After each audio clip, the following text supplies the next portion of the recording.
Reka nkugire inama nubwo ntakuzi nubona umuntu w'Ikigali cyangwa ahandi hantu yashishikaye kuri social media ariko kukubwira ngo ngwino nkwereke uburyo nkwigisha uburyo ukorera amafaranga, ngo nkwereke uburyo ukorera amafaranga mu buryo bworoshye. Icyo ni igisambo gihunge, hunga iyo mayibobo, hunga icyo gisambo vuba vuba. Niba unashoboye irukanka uve nkaho kiri ujye nka za Amerika, ugihunge kure cyane. Icyo ni igisambo kibi cy'imitwe.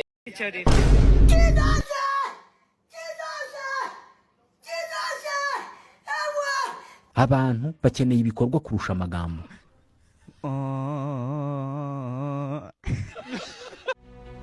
Birashoboka ko nawe wasanga wemera ko izi site zose twerekana ngazi ziba ari scam. Wakwibaza uti ni gute nabashije kuvana Binance yanjye ku madolari 3.85 nkabasha kuyigeza ku madolari 36.93 aribyo bisaga 53 by'amafaranga y'u Rwanda. Reka nkwereke ukuntu nabigenje, tuze kujyana step by step, nta kintu na kimwe kigucitse, kuko uburyo ngiye ukwereka nawe wabukoresha kandi nta gishoro na gike yabigusabye. Mbere ko tujya muri video nyirizina rero, ndabizi neza ko hari igihe ushaka kuba atari ubwa mbere ugerageje business za online ariko wenda ugasanga zigenda zikugora, cyangwa se ugasanga nawe ubumenyi wifitiye kujyana na internet urabizi ko budahagije kugira ngo ubashe gukurikiza ibiri muri tutorial ngiye kukwereka, cyangwa se ugenda ubona ahangaha bityo bishyire mu bikorwa. Akaba ariyo mpamvu niba ujye ugira ikibazo nk'icyo ngicyo, ndakubwira ngo koresha link iri aho hasi muri comment ya mbere, uyandikishe mu bufasha bwihariye kugira ngo njye mbasha kugusobanurira njye nawe ngusobanurire neza buri kimwe cyose wibaza kuri ibi bintu. Niba ukeneye account ya Binance, niba ukeneye PayPal, niba ukeneye ucreatinga izi account, wenda hari challenge wagizemo kugira ngo mbese buri kimwe cyose kikugora mbashe kukigufasha muri. Ubwo rero kanda kuri iyo link iri aho hasi muri comment ya mbere ubashe kwiyandikisha mu bufasha bwihariye, wibuke no kujoininga group ya WhatsApp ubundi tujye tubana umunsi kundi.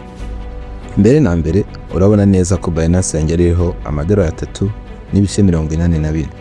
Hanyuma nkuko bivuga ngo udakora ntakarye, ubwo njye narakoze rero cyari igihe cyo kujya mu mirima yanjye kugira ngo sarure ibyo nabibye. Nahise nikoza kuri site ya mbere. Iyo site ya mbere ikaba ari Doge Peak. Iyi Doge Peak nkuko uyibona nari mfitemo Doge zisaga 32 n'igice kimwe. Izo ngizo rero akaba arizo nangiye kubikuza. Niba Doge Peak rero utarabonye ukuntu twayikoze, reba iyi video imeze uko nguko, link yayo ndaza kwishyira aho hasi muri description ya video kugira ngo ubashe kumenya ukuntu iyi Doge Peak tuyikora, ukabasha kwinjiza Doge zingana uko nguko. Ubwo ikintu nahise nkora, nahise nkanda kuri tuno turongo dutatu uri kubona aho ngaho, ndangije nkanda kuri withdraw. Maze ukanda kuri withdraw, nahise selectinga network, urabona ko ni Dogecoin. Ndangije ayo nshaka kubikuza mpitamo maximum, bivuze ngo ngiye kubikuza zira Doge 32 n'igice kimwe. Hanyuma urabona ko bari kunkata Doge 0.5.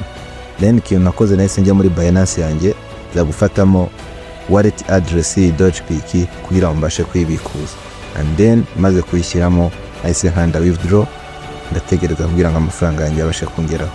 Site ya kabiri rero nahise njyaho, njya kuri site yitwa Tron King.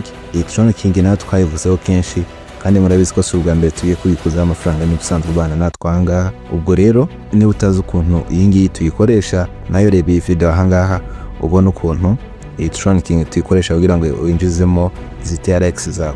Urabona ko batubwira ko minimum cyangwa se TRX nkeya zo kubikuza ugomba kuba ufite 15, kandi urabona ko ngewe narifitemo 40.3.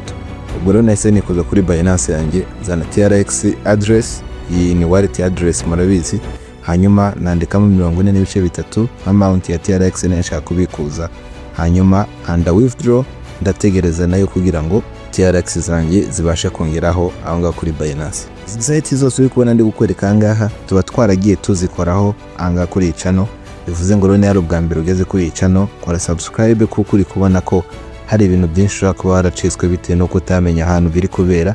Ariko guhera ubu ngubu kora subscribe kugira ngo utazongera gucikwa na site nk'izi ngizi zitanga amafaranga atagusabye igishoro kandi atagusabye kwirirwa kuri telefone, ahubwo muri ya minota mike yawe ku munsi ukabasha kwinjiza amafaranga ndetse bitakwiciye n'izindi gahunda zawe zose. Then twahise tujya ku yindi site yacu, iyi ngiyi bayita BNB King.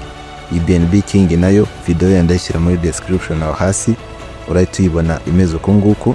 Then ubashe kuyireba niba utazi uko ni BNB King ikora, cyangwa se ukambwira nkazana gusubiriramo niba wenda warabonye iyo video ariko ukagiramo ibintu bikugora kubisobanukirwa.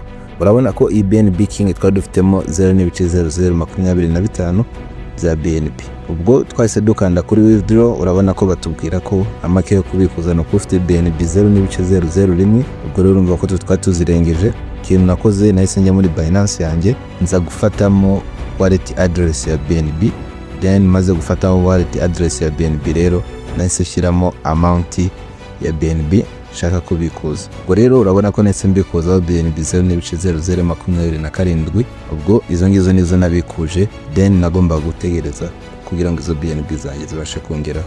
Nyuma y'izo zose rero twahise tujya ku yindi site nziza cyane, iyo ngiyo bakaba bayita Solpic. Iyi Solpic nayo twayikoze ahangaha, kore mpamvu nakubwiye agati rwose niba utarakora subscribe ubona kuri genda ucika ibintu binini cyane, bitewe nuko izi site zose ndi kubikuza amafaranga ahangaha nta nimwe nakozeho ntabanje kuvuga ahangaha kuri YouTube channel. Ubwo rero making ashobora kutazongera gucikwa n'indi site yari yo yose. Ahangaha muri Solpic urabona ko twari dufitemo 0.61 bya Solpic, kandi ubundi minimum yo kubikuza ari 0.0025, then twebwe urabona ko twari dufitemo 0.061.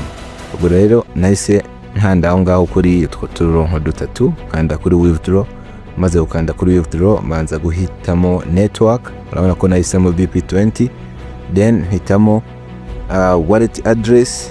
Ubwo nayivanye muri Binance ndazanye pastingamo ahangaha, ndangije nitashyiramo maximum kugira ngo mbashe kuyabikuza yose, then nahise nkanda withdraw. Ubwo nayo ndategereza kugira ngo abashe kongera mu gihe bidatinze. Uri kubona ko izi Solana ahangaha bahita bagukonvertira bakakwereka n'igiciro, bahise batwereka ko izi Solana to withdrawinze zingana n'amadolari 11.13. Iyo ngiyo rero yari Solpic. Hanyuma iyo ngiyo twagiye kuri site ya nyuma, site yitwa Doge King. Kuri iyi site ya Doge King rero urabona ko twari dufitemo doge 18.78 birenga. Iyi Doge King rero nayo tukaba twarayisobanuye ahangaha, aho ubona ko ufitemo doge 18.78. Iyi nayo wayireba muri iyi video imeze uko nguko. Hanyuma ikintu twakoze rero twase dukanda kuri karaka icon uri kubona hariya, then dukanda kuri withdraw. Tumaze gukanda kuri withdraw, ikintu twakoze twashyizemo wallet address ya Doge. Tumaze gushyiramo wallet address ya Doge yacu, ikintu twase dukora twase dushyiramo amount ya Doge dushaka kubikuza ukuntu zingana. Tumaze kuyishyiramo rero urabona ko minimum yari 15 kandi twari dufite 18 zirenga. Ubwo rero urumva ko twari turengeje minimum. Ubwo twase dukanda withdraw turategereza. Ubwo rero urabona ko izi site eshanu zonyene zitadusaba igishoro arizo twakuye mwana amafaranga nakuriya ku munsi umwe. Then anga nko kwibona rero ngifungura Binance yanjye nkaza muri history, no kuvuga mu bikorwa nakoreye ahangaha kuri Binance, urahita ubona za coin zose nagiye nakira ahangaha, ukuntu nagiye nzikonverta nzishyira mu USDT kugira ngo mbashe kuba nahita nzakira kuri Momo biri mu manyarwanda binyoroheye. Urabona ko BNB ngeza hejuru twarazakiriye zanganaga $1.7. Hanyuma za Doge zose ziteranyije uribuka ko twafashe Doge muri Doge Peak na Doge King, zose hamwe zahageze ari 55.38. Ibyo bingana n'amadolari 10.89.